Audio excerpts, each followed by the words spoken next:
ramai orang Malaysia sekarang, terutama anak-anak muda yang kecil tu kan, biasa tengok Indonesian version kartun, betul tak? And I think you should proud of this. Sebab apa? Kita dengan Indonesia ni adalah serumpun. Bahasa kita lebih kurang sama, cuma ada certain word lah yang berbeza. Contohnya macam ketam, kita pergi ketam, dia pergi kepiting. Sorry girl, I gotta go. Yeah, you know this ain't the old me. Try to keep it on the low. Assalamualaikum warahmatullahi wabarakatuh. Halo guys, jumpa lagi di Aryan M Channel. Gimana nih kabarnya? Oke, buat teman-teman yang klik video ini, mudah-mudahan kabarnya selalu sehat. Amin ya robbal alamin.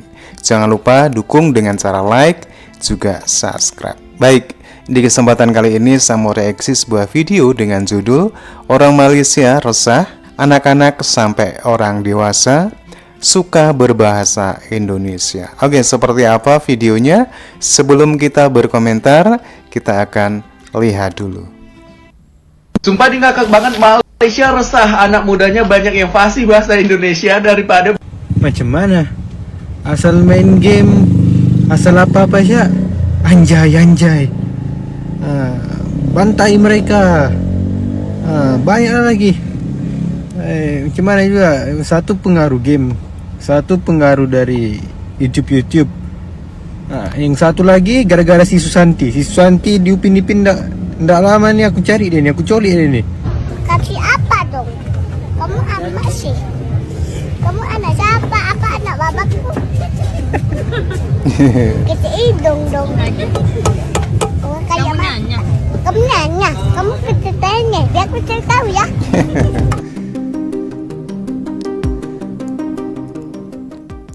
Bahasa Melayu dan bahasa Indonesia memang memiliki banyak kemiripan. Hal ini dikarenakan kedua negara berasal dari rumpun yang sama. Namun ada beberapa hal yang membedakan keduanya, seperti jumlah kosakata hingga logat uniknya. Anak muda Malaysia kini justru lebih banyak menggunakan bahasa Indonesia dalam keseharian mereka, ketimbang menggunakan bahasa mereka sendiri. Penasaran? Yuk simak ulasan mengenai fakta unik bocil Malaysia fasih bahasa Indonesia berikut ini. Aku rasa mungkin dah tertukar budaya kot. Sebab kalau dekat Malaysia ni banyak budak-budaknya suka menonton YouTube. Jadi kalau aku balik kampung, aku jumpa sama anak buah ataupun sepupu aku, ni ngomongnya ikan cupang. Aku cakap lah ikan cupang rupanya ikan laga. Satu hari tu dia keluar daripada rumah nenek aku, dia cakap, Pak polisi.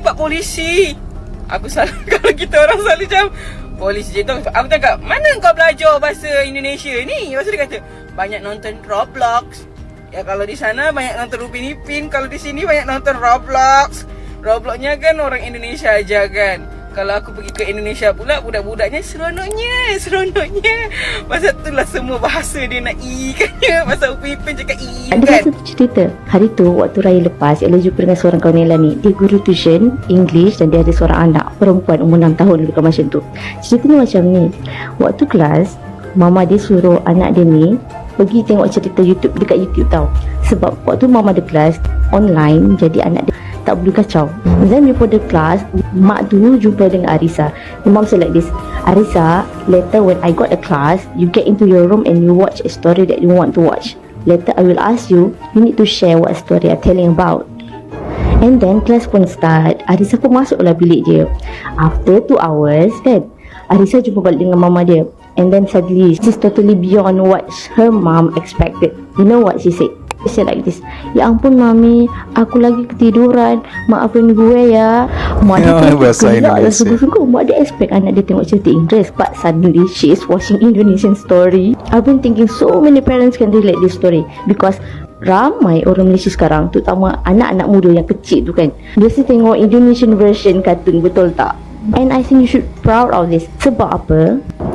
Kita dengan Indonesia ni adalah serumpun. Bahasa kita lebih kurang sama, cuma ada certain word lah yang berbeza. Contohnya macam ketam, kita panggil ketam, dia panggil kepiting.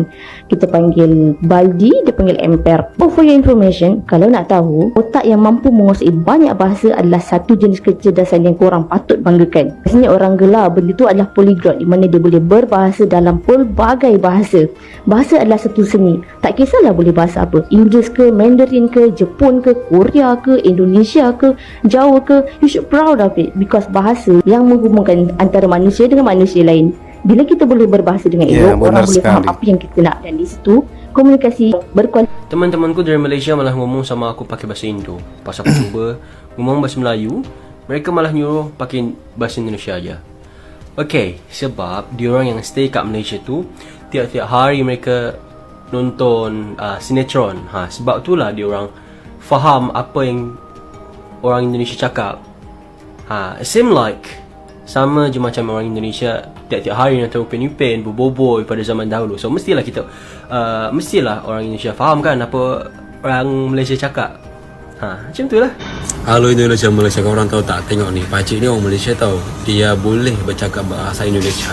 Tengok tu dia typing. Enggak masalah Roy. Meskipun masalah. saya orang Malaysia, tapi saya bisa ngomong bahasa Indonesia karena saya menghargai banget.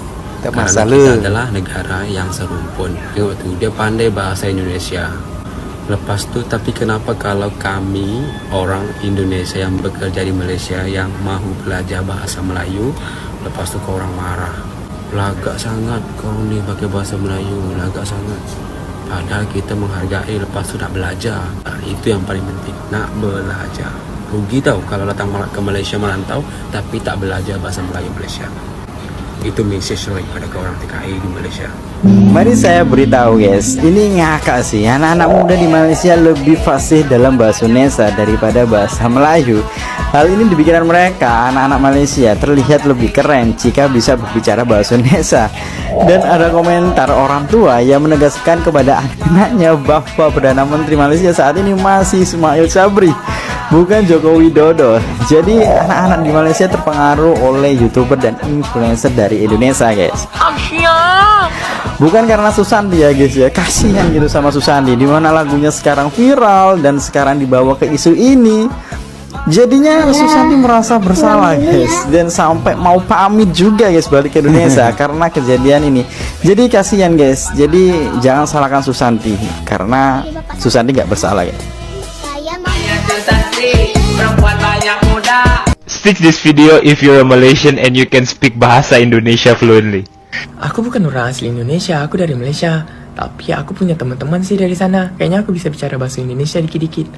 Langsung kalau aku di live streaming gitu, kalau aku ngobrolnya bahasa Indonesia, orang Malaysia nanyain aku, ngapain aku nggak bicara bahasa Malaysia meskipun aku dari Malaysia. Tapi kalau aku bicara bahasa Inggris, nggak ada yang tanya. Apa bedanya? Dua-duanya bahasa lain.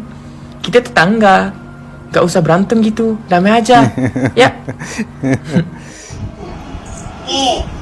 tak bisa loh. Oh, kalau bisa katanya. Ini lipat, boleh polis. Lu mau apa itu? 20.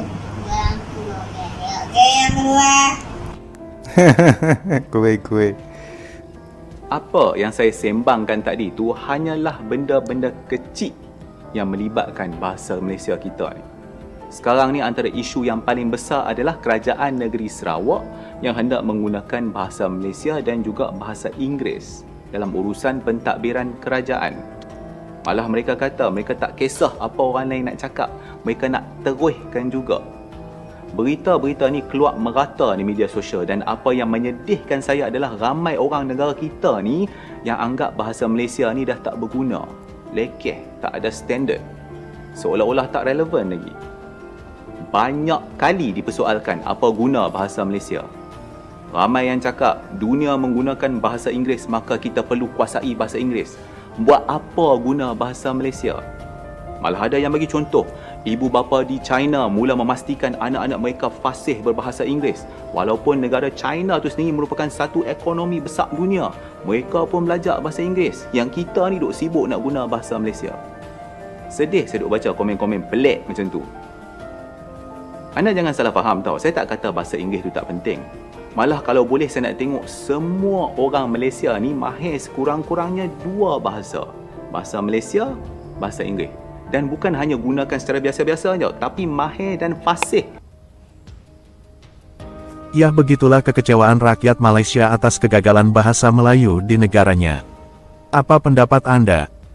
Oke teman-teman ya, demikian videonya bagaimana masyarakat Malaysia terpengaruh sekali dengan adanya bahasa Indonesia. kita akui bahwasanya bahasa Indonesia dan bahasa yang ada di Malaysia itu mempunyai akar yang sama. Walaupun demikian, ada perbedaannya. Kita lihat ada faktor di mana masyarakat Malaysia gampang sekali terpengaruh dengan bahasa Indonesia. Apalagi zaman sekarang, zaman sosial media. Bagaimana masyarakat Malaysia sering melihat tayangan dari media-media Indonesia seperti YouTube, televisi, dan lain-lain. Inilah yang mempengaruhi bagaimana masyarakat Malaysia bisa menggunakan bahasa Indonesia.